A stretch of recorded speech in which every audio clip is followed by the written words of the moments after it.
Prosseguimos aqui a retrospectiva 2025 do Ianzão na área sobre os clubes cariocas, falando da equipe do Vasco da Gama. O Vasco em 2025 teve um ano bastante complicado também. Problemas envolvendo dívidas, né? Questão ali se o Vasco iria ser vendido, né, novamente ou não.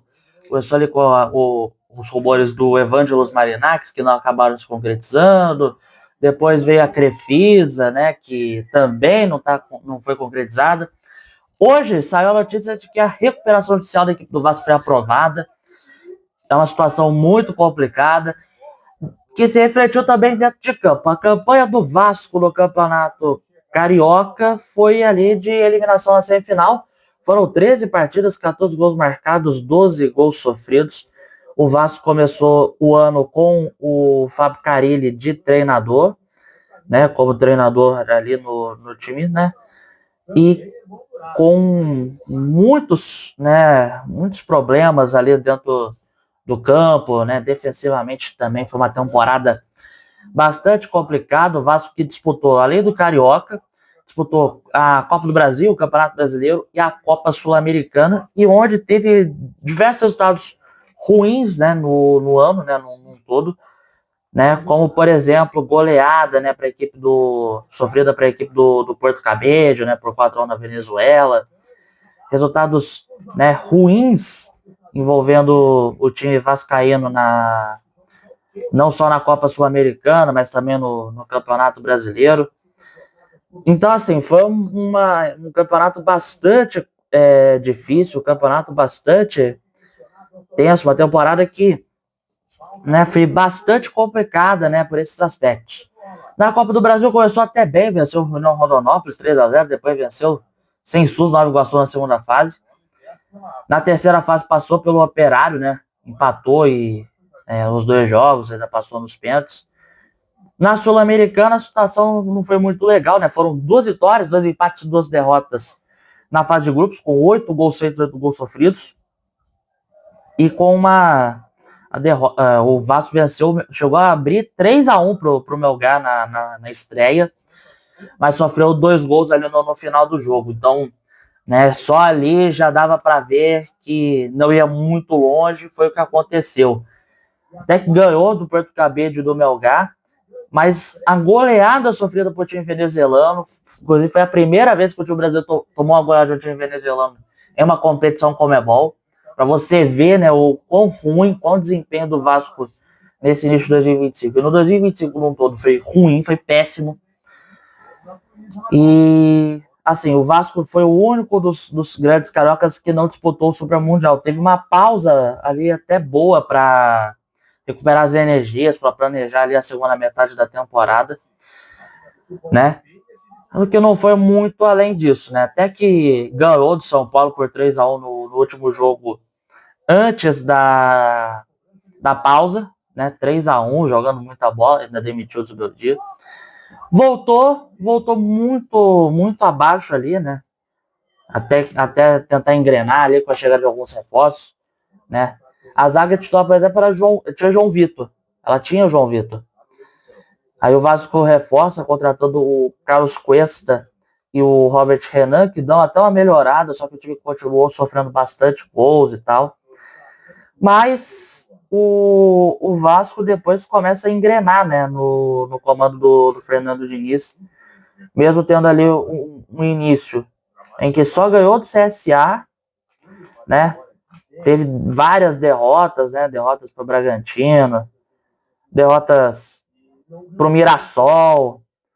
Sofreu bastante, né, na questão ali de resultados, mas depois começou a engrenar. O 6-0 contra a equipe do Santos no Morumbi foi o resultado mais marcante.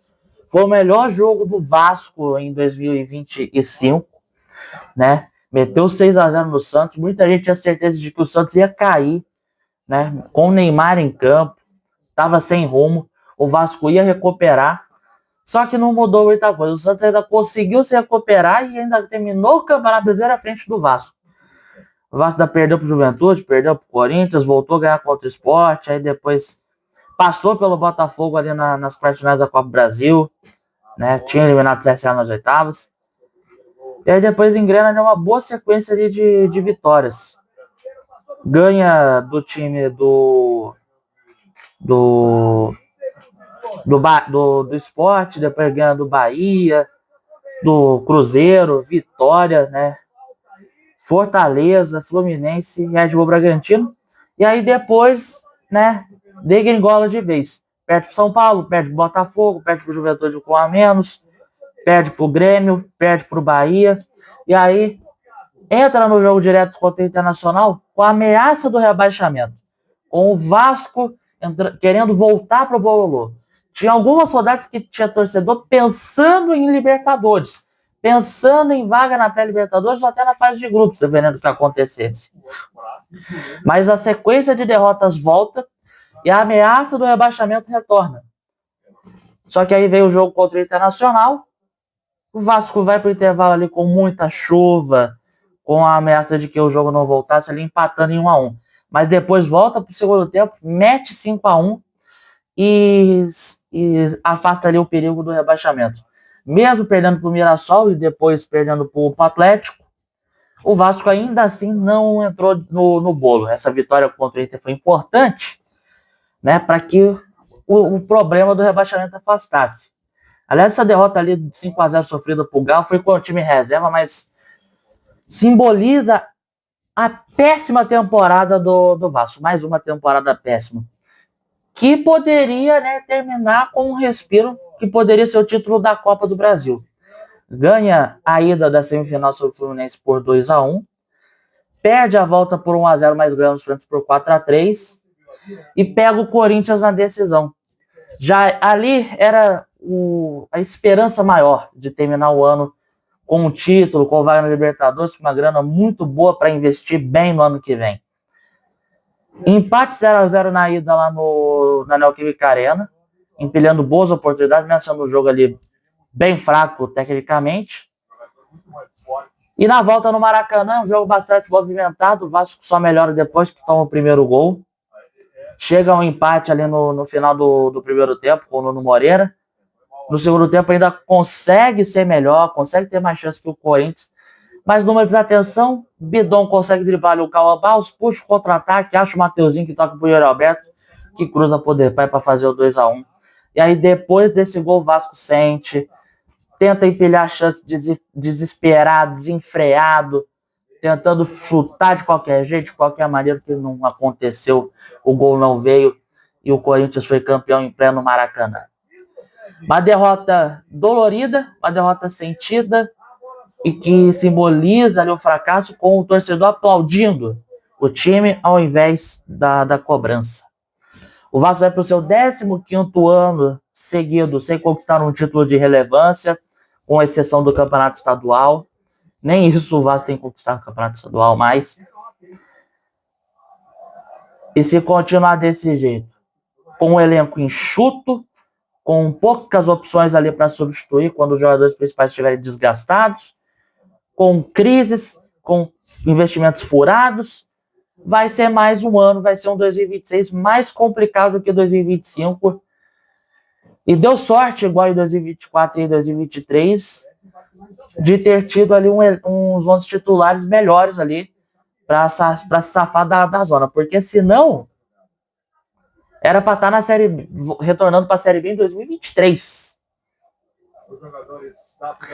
Enfim, esse ano o Léo Jardim foi o goleiro que mais jogou, né? Teve o Fusato, que entrou pouco. Os defensores, os que entraram bastante foram o Lucas Freitas, João Vitor, Maurício Lemos, Pubita, Robert Redan, Lucas Pitão, Coelho e Paulo Henrique. Lucas Oliveira, teve o Leandrinho, Thiago Mendes, Cocão, Garré, Jair, Paulinho Paula, Cauã Barros, Hugo Moura, Adson, David, Tietchan, Andrés Rosa, Moreira, Ryan Coutinho, Matheus França, Verrete e GB, tá? Léo Jardim, nota 6, vai 6 ali pro Léo Jardim. Teve boas atuações, é verdade, ali em alguns jogos, mas falhava bastante, não saía muito dos gols dos últimos jogos, principalmente nesse jogo ali contra o Corinthians. Os 2 gols que ele toma, ele sai muito errado ali do gol. O Vitor Luiz fica ali com um 3,5. em pleno 2025 o Vasco tem um jogador como o Vitor Luiz, só demonstra, né, a situação que o Vasco vive. Freitas fica ali com um 4, Maurício Lemos nota 2,5, Pumita nota 4.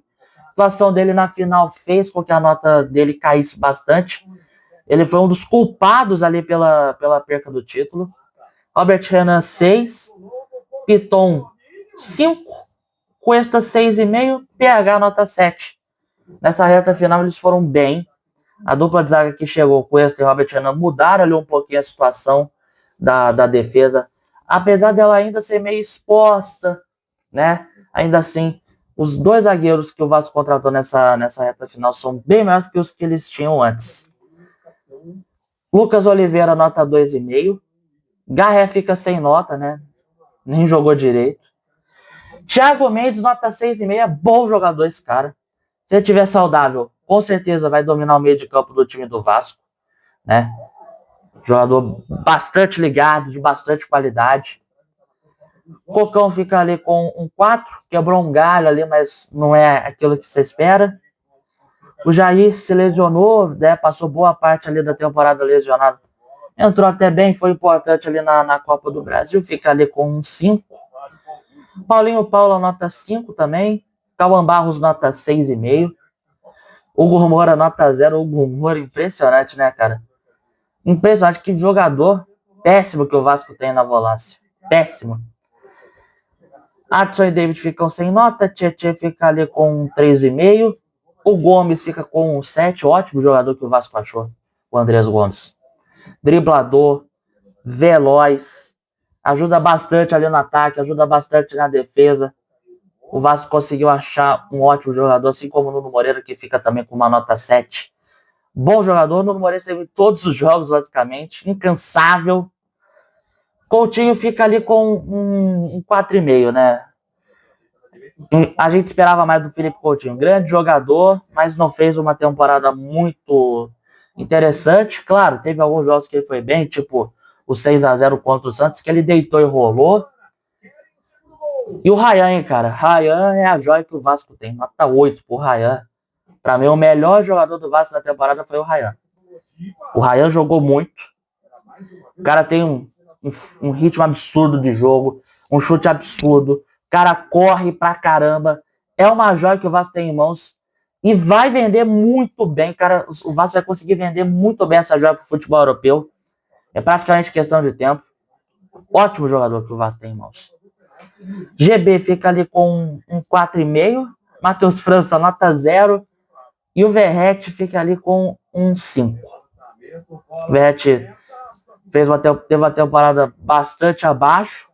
Com a bola nos pés foi bastante criticado, mas com ele no alto, ele conseguia mudar ali as partidas. O Verratti, se só valesse gol de cabeça, o Verratti seria o melhor jogador do futebol brasileiro, com toda certeza. O cara tem um jogo aéreo impecável. Com a bola nos pés, ele é uma porcaria, mas ele, com a cabecinha, meu amigo, o cara é bom. Mas, né, foi uma temporada bem abaixo do Verratti, apesar de ter feito muitos gols, mas, né, não mudou muita coisa, nota 5 pro Verratti. E quanto pros treinadores, pra gente finalizar, o Carille fica ali com uma nota 2,5. O Diniz fica com uma nota 6, resumindo aí. O Carille não fez uma temporada desastrosa, né? Um início de temporada desastroso como treinador do Vasco. E o Diniz eu não preciso nem dizer. O Diniz também muito abaixo, né? Em alguns jogos, né? Uma campanha de 8 ou 80, ou ele ganhava ou ele perdia. Ele nos pontos corridos foi desastroso, mas na Copa do Brasil foi até bem.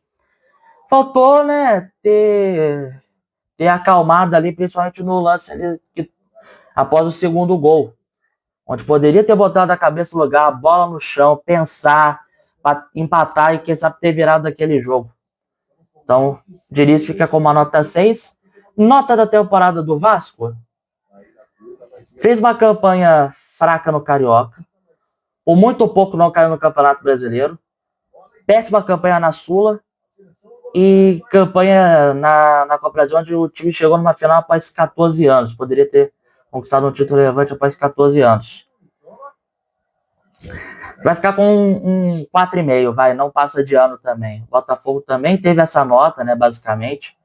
Vai ficar com a mesma nota do Botafogo. Se tivesse vencido, ia ficar com um 6, com um 6,5 ali. Aí talvez eu acho que o professor poderia botar para passar de ano, arredondando para 7. Mas não ganhou, fica ali com 4,5. Mais uma temporada desastrosa do Vasco. E é isso, Ielzão na área, retrospectiva 2025 do Vasco, balanço final do Cruz Maltino. Amanhã, terça-feira, tem a do Fluminense. E é isso, tá? Se você esteve aqui no Ielzão FC do YouTube, dá o seu like, se inscreva no canal, ative o sininho. Comente, compartilhe com a galera, segue a gente nas redes sociais que está na descrição. Se você quiser me apoiar financeiramente, entre na apoia.se/Fernandes. E você que esteve aqui no Instagram, Ian Fernandes 10 pro Exército, Ian Fernandes, o narrador. Segue a gente, curta, comente, compartilhe. Pelo amor de Deus, ajude o jovem jornalista a trilhar o seu caminho na profissão. A gente vai se falando. Um forte abraço, até amanhã com a retrospectiva do Fluminense.